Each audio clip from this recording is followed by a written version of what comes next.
ये बात बहुत ही कही सुनी है, तो हो सकता है 100% सच ना हो, फिर भी मैं आपको बताता हूँ। बहुत समय पहले जब अभी सड़कें कच्ची हुआ करती थी और रोमन लोग अपना रथ लेके चलते थे, तो उनके पहिए से सड़क पे निशान बन जाते थे, एक नाली सी बन जाती थी।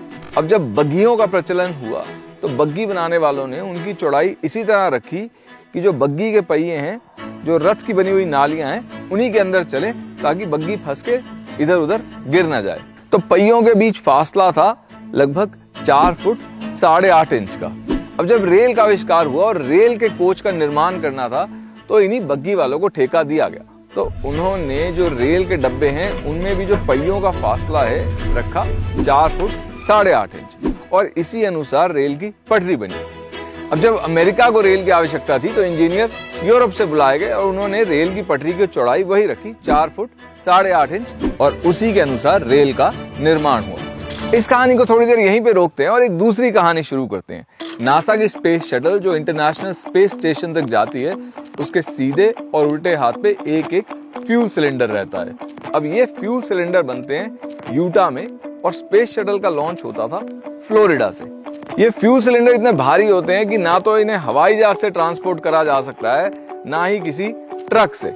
इनको ले जाने के 2 ही रास्ते हैं, या तो समुद्र या रेल। अब यूटा के आसपास कहीं कोई समुद्र है नहीं, तो जो एकमात्र रास्ता बचता था वो था रेल। अब यूटा और फ्लोरिडा के बीच में एक सुरंग आती है, तो जो फ्यूल सिलेंडर है वो सुरंग की चौड़ाई से ज्यादा चौड़ा नहीं हो सकता था, और फ्यूल सिलेंडर की चौड़ाई निर्धारित करती है कि उसमें कितना ईंधन आएगा, और इसीलिए स्पेस शटल कभी भी चांद तक नहीं पहुंच सकती थी। तो नासा के एक साइंटिस्ट को ये बात बहुत चुभी कि भाई स्पेस शटल चांद तक इसलिए नहीं पहुंच सकती क्योंकि सुरंग ज्यादा चौड़ी नहीं है। आखिर सुरंग ज्यादा चौड़ी क्यों नहीं है? तो उसने देखा भाई सुरंग चौड़ी है रेल के डब्बे के अनुसार, डब्बे बने हैं पटरी की चौड़ाई के अनुसार, पटरी की चौड़ाई आई बग्गी की चौड़ाई के अनुसार, बग्गी की चौड़ाई थी रथ के पहियों के निशान थे उनके अनुसार। तो अब बात आती है कि रथ के पहियों की चौड़ाई आखिर किस पर आधारित थी? तो रथ में लगते थे 2 घोड़े, और अगर 2 घोड़ों को आप साथ में खड़ा कर दे तो जो उनके पीछे की चौड़ाई है वो निकलती है 4 फुट 8.5 इंच। इसी तरह जीवन में भी हम बहुत से फैसले उन फैसलों पर आधारित लेते हैं जो पहले से लिए जा चुके हैं। मसलन हम कौन से गांव में या शहर में रह रहे हैं, ये इस पे निर्भर करता है कि हमारा परिवार कहाँ रहता आया है।